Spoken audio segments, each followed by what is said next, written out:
Greetings, everybody. This is Winnie Wriggle, and welcome back to Edentech. You might notice things have changed behind me. Wow, the bird sound effects are really loud. Thanks, guys, for the intro interruption. Anyway, what you'll see behind me is a transformed version of our prefab warehouse that we built, I think, last episode. And so you'll see I'm still carrying building supplies. This episode, we're going to start off with a little bit of building. I wanted to show you what I had done to transform this building, and it is fairly easy. I'm going to walk you through. We're going to do the same thing to our mob farm over there. All I did was basically build a frame around the building and then add a roof. Very simple. And I replaced some of the blocks with dark oak so that it kind of blended in. But the idea is to have something to kind of make it look like it belongs as part of our ever expanding base. It's still a little bit gray, but I think it worked out pretty well. Also extended the path and planted a couple more of our beautiful cherry trees for a little ambiance. Okay, I have begun the transformation on the new mob farm area that we built using the items from Industrial Foregoing.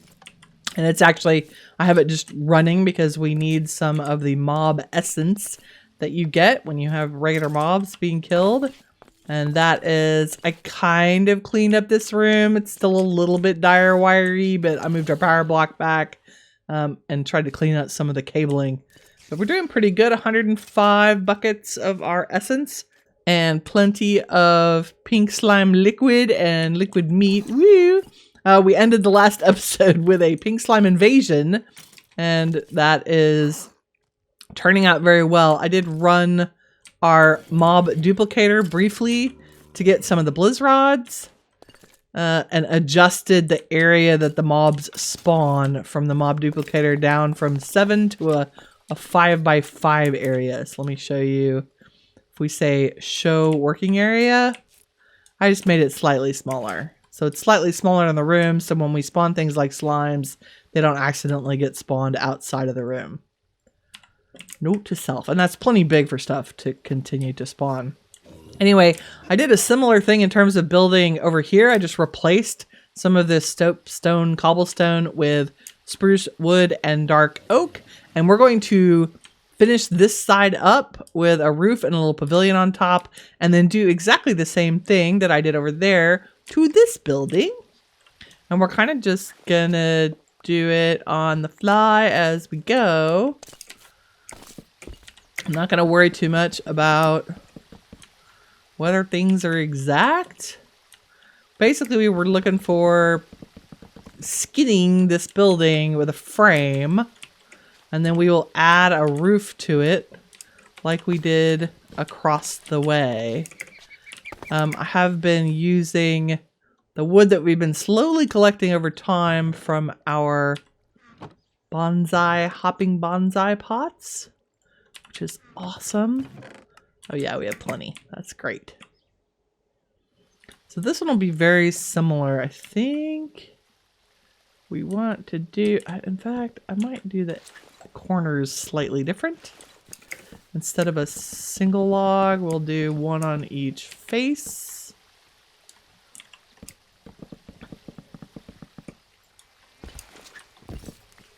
Love having flight while we build. That's very good. And let's do this other corner over here.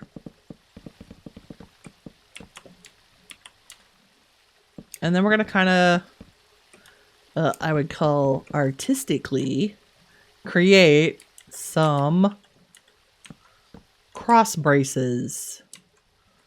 And we don't want them to be really matchy-matchy. We want to add some visual interest. So sometimes we'll block a window and sometimes we won't. This one, I think, let's go up one. And then we'll make these, since I think I am planning on putting a roof. Do it like that. And then just like I did over here, I added some pop-outs to add a little bit of three-dimensionality to it. So we just randomly pick some of these to say, oh, look, that needs a brace, as if the wood were coming out of the wall. The other cool thing you can do with these, since they're sticky outy, is chuck lanterns on them so you can add lighting to your building. And I'm using the lanterns from Immersive Engineering just because I had made a bunch. I think over here we used the ones from Landlust, which are just iron and glass. So that's a little lighting there. I'm gonna finish up the rest of this building in terms of the frame around it, and then we'll be back to do the roof. So I'll be right back. We are back and we have finished our framing for the outside of the building. Now we're going to do a little bit of roofing. For the most part, I'm going to use slabs. We'll use stairs just to kind of start some shapes. So just like our other building, I'm going to build little porticos over the doorway and kind of where it makes sense for the roof. So we'll start with some stairs, like so. We're just going to walk it up a tiny bit, little upside down stair, and then probably just 3 stairs across the top like that. Super easy. And I think that might be it for the front. Let's see. I kind of like our droopy middle portico. So let's mimic what we did down right next to the door. This time let's take it up 1 higher. Oop. Throwing a stairs, get away from me. And then we'll continue it like it's sticking out of this piece. Maybe throw a little slab on top. And then to hide the back of it, or make it look deliberate, I'm going to put a little dark oak back there to give it a little contrast. So we're not seeing so it looks deliberate so that we're not seeing the glass behind it. Okay, and then we're just going to use slabs for the main roof in an attempt to make it match our other one. So I think if we do... Oh, these may be sticking up too high. This. So we're just going to walk it up there. Don't need that one or that one.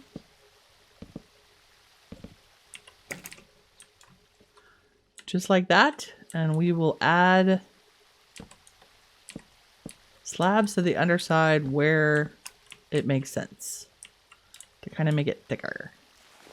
You know, I say that. Maybe they should be on the upper side.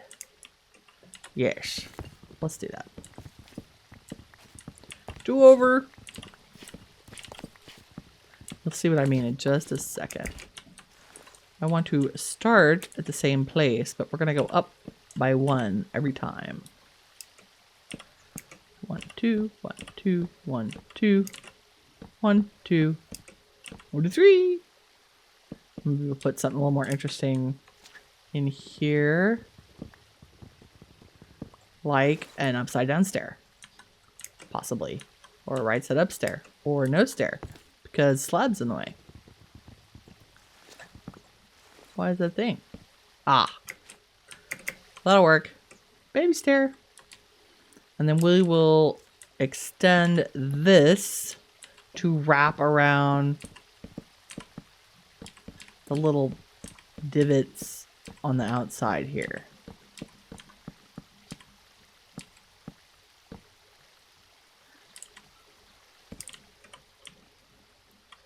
And that way we can continue this roof line across. I got a little ambitious with my sticky uppy pieces. It's okay, it's Minecraft.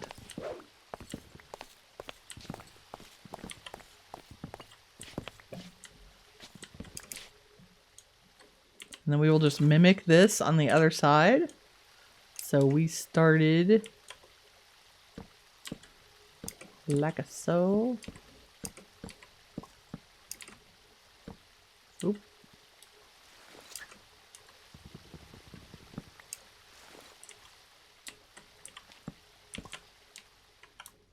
Now we have a matchy roof, and then we'll just extend it all the way around.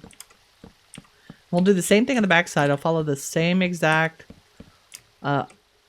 triangle line, roof line on the back. So it won't be terribly difficult or terribly exciting, but it will clean it up and make it look a lot more similar to the rest of the base, so that it's not as contrasty, as pretty as plain boring gray buildings are. Not. There we go.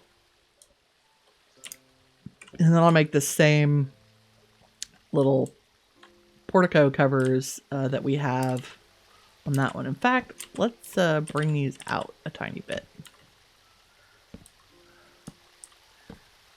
Making your builds deeper.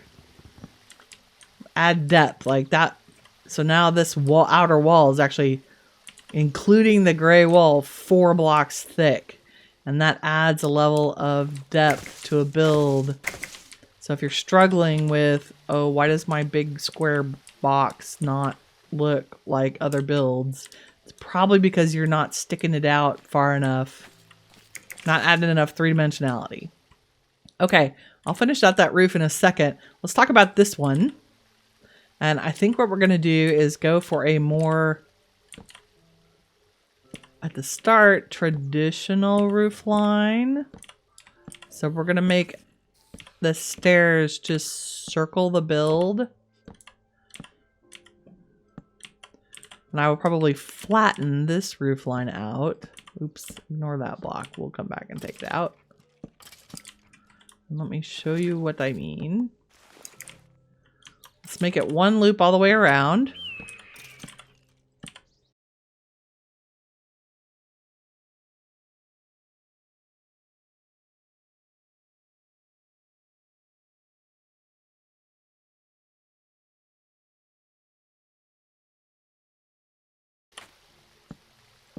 There we go. And then the next layer, we're going to make it a slabs.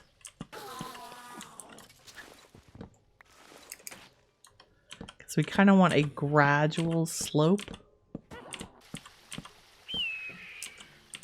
And I think we'll do one more layer of slabs. Okay, and our portico thing is kind of to the back. So let's make an extra layer on the front 3 sides.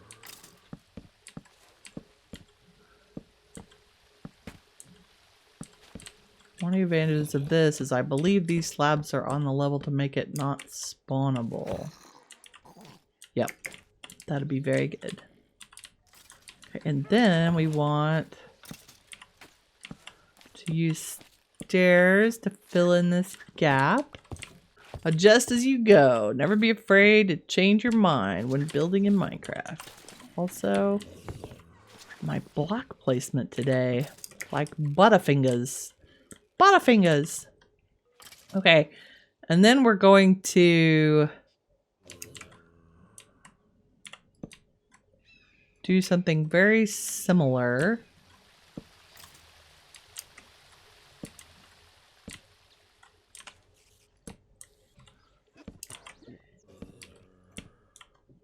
There we go.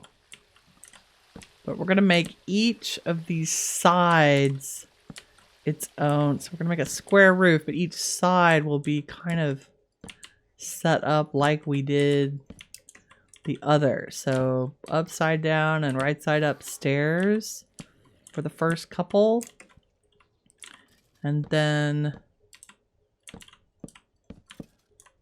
a few slabs to make the roof kind of not as pointy. So it still has this kind of round line that we've got going on with some of the other buildings.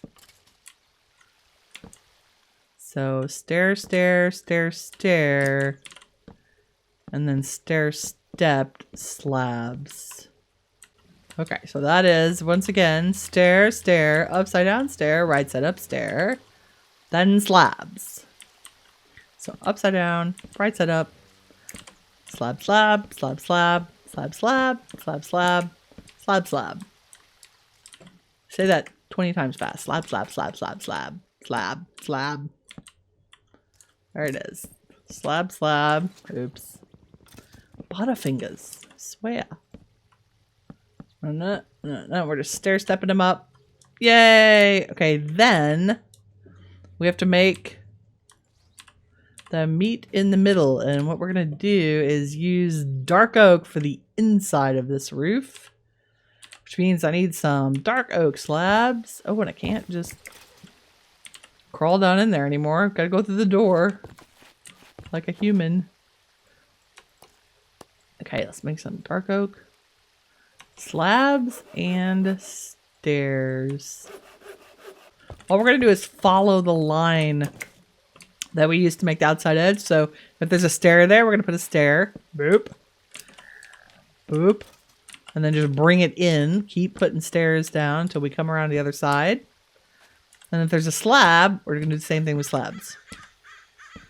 But only on the top, because nobody will see the inside. We don't want to waste resources. So this is a big, it's cross-shaped, right? Well, that looks like a pretty cool circle from here. So again, if it's a stair, put a stair there. Gotta get out of the way. Same, so we have 2 levels of stairs before we get to slabs.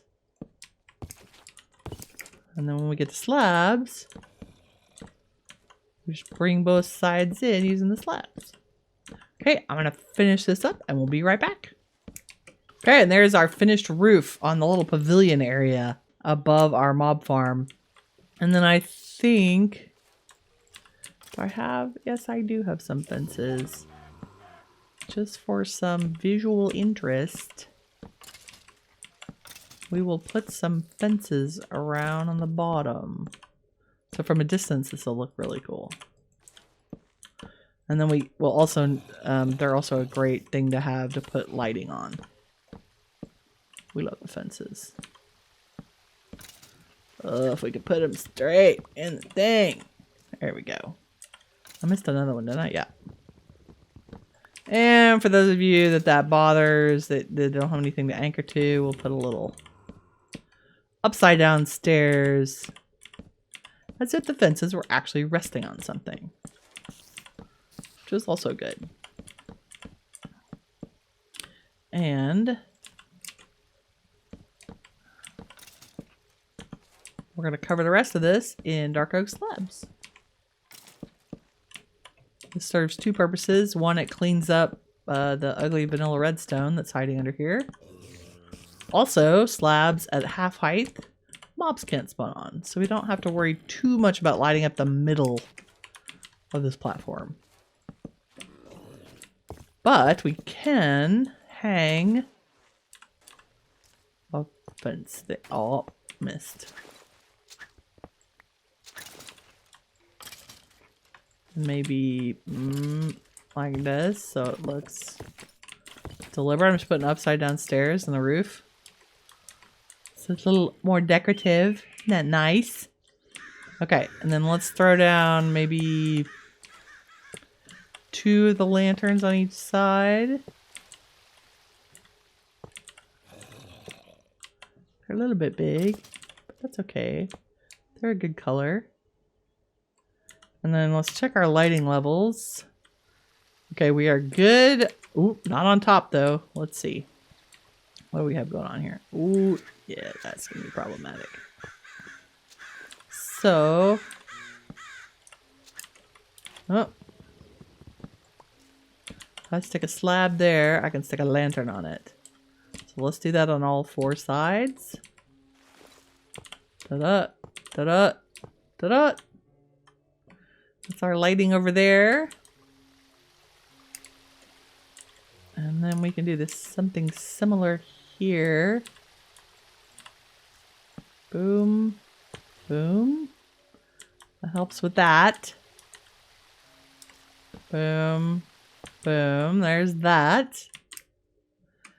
Looking to get rid of all those little yellow X's.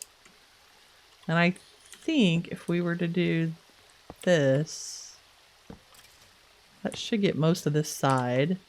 Oops. Except for those one spots. That's so annoying. Yeah, well, we'll just have to have... They'll just be matchy-matchy all the way down the side. Okay. This is why making the braces different heights helps you with your lighting. Get that one. Oops. Hang them from under these. That should take care of that. Yep, yep. Good.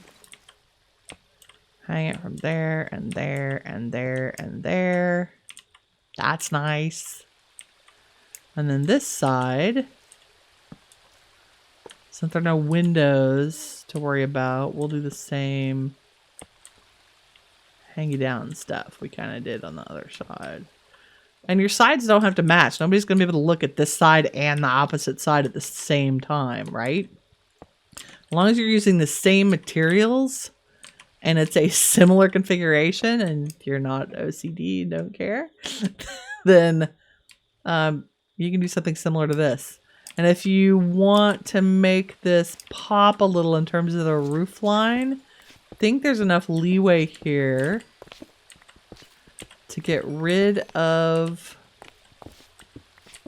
just a handful of those stone slabs. And if we replace them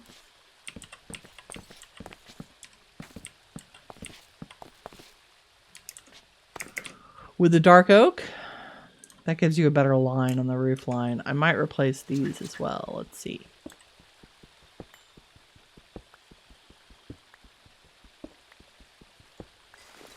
Doot, doot, doot.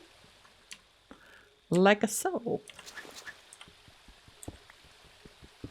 Okay, and I think the last thing I have to do is extend the roof, the actual spruce slabs, along the top of the main mob building so that our tops match, because that gray top is not attractive. So I will do that and I will be right back. Okay, I think that does it for our updated buildings in terms of the mob spawner and our prefab mob spawner and our custom mob spawner. So we'll fly around and take a little look. I might replace some of the blocks in the big tall one with some more dark oak to kind of match our theme. But I think we've done a good job at least camouflaging the buildings so that they are less incongruous with the rest of our base area. Which is very good, because we need all the things from the spawners. Okay, next up, one of the things I want to do is get a refined storage system set up. So let me go gather the materials that we're going to need in order to do that, and then we will work on it together.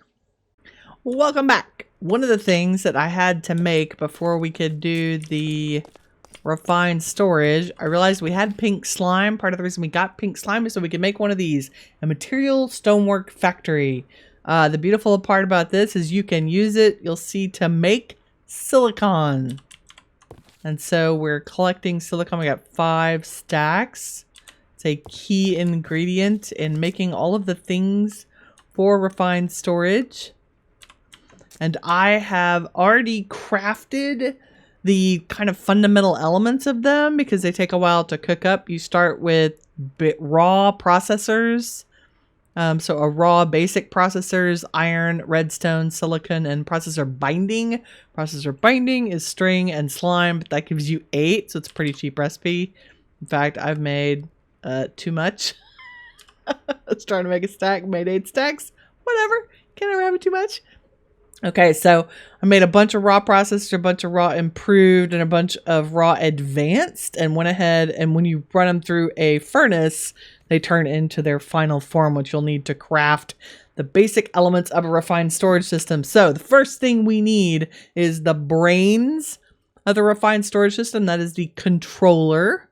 It is made up of quartz enriched iron. It's very easy. You take nether quartz and 3 iron ingots, which gives you 4 quartz enriched iron. I've already made a bunch of that in here. I might have used a lot of it for recipes so far. But let's make another, maybe not a stack, maybe a half a stack. Just in case. Like so. That could go in there, and that could go in there. Okay, so controller. Quartz enriched iron, silicon, a machine case, and an advanced processor. I've made some machine cases. Let me put all this in my inventory. So, since the lovely Tinker's table can't look this direction to see that, but it can look at my inventory. So, one controller, and of course a refined storage system needs power. So I'm actually going to set these down as we make them. Put them away. The other thing we're going to need is a crafting grid. In order to make a crafting grid, you need to make a regular grid first. So that's glass, improved processors, more of that quartz, another machine casing, a construction core, which is just a basic processor and a piece of glowstone.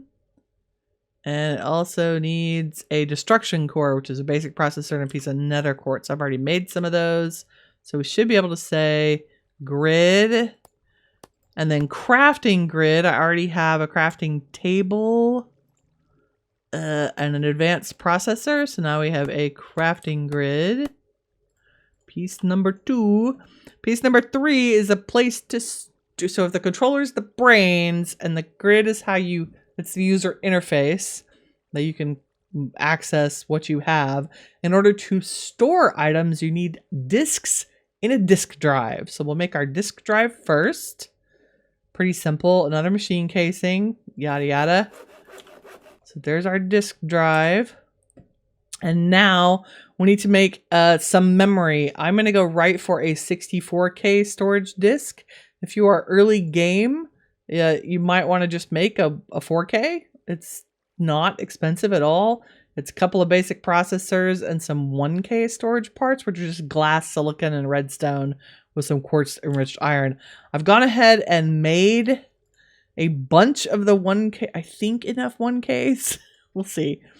So, because I want a 64 storage disk. To make a 64, we need 3 16s. To make 3 16s, we need 12 4Ks. To make each 4K, I need a 1K plus all this other stuff. So, oh, I think I just need redstone to not be in a block. There we go. 64K. One of those, a 4K. We'll make as many 4Ks as we can. That's 9. What does that get us? It should give me 3 16s. Yay! And then a 64K needs the 3 16s and a bunch of advanced processors, quartz enriched iron. And then we take that magic blue thing and put it with some glass and redstone and more of that quartz enriched iron. And we have a 64K storage disk. This stores literally 64,000 items. So if you have a stack of iron, it counts as 64 items, not one item.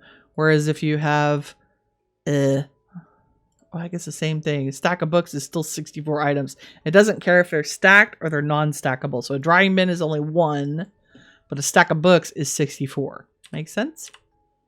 Okay, so we have enough to store 64K. What we are going to do probably between now and the next episode is make the storage for our metals super efficient. In other words, I'm going to put our metals in something from the storage drawers mod called a compacting drawer. And the beauty of a compacting drawer is when you put an iron ingot in there, you can also access either an iron block or an iron nugget from it. So you can build a set of storage drawers like we did for the mob factory over here. And we're actually going to connect... Oh, I forget I have to go through here. We're actually going to connect this set of storage drawers through the drawer controller to our refined storage system.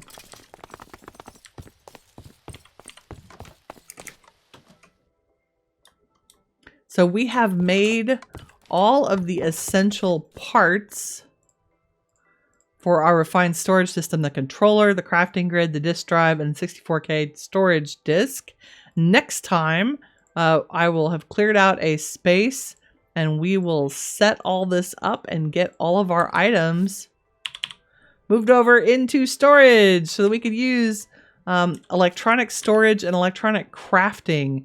And even better, they have wireless crafting grids. We will have access to our storage from anywhere in the base, which would be great. I don't have to always keep coming in here. I'll put a crafting grid in here so we can access it.